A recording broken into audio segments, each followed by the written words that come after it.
Assalamualaikum warahmatullahi wabarakatuh. InsyaAllah anda layak untuk menunaikan umrah bersama dengan kami dalam masa yang terdekat ini. Masya Allah, sebab Allah Ta'ala jadikan semua benda dalam dunia ni, terutama herba-herba ni, banyak manfaat. Dan kita rakyat Malaysia bertuah kerana di sekeliling kita penuh dengan herba-herba.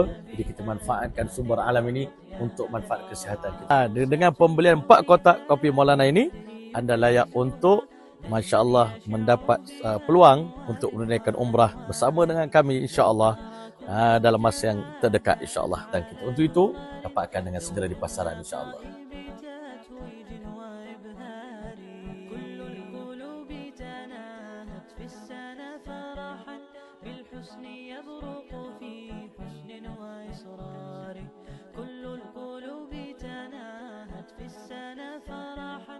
بالحسن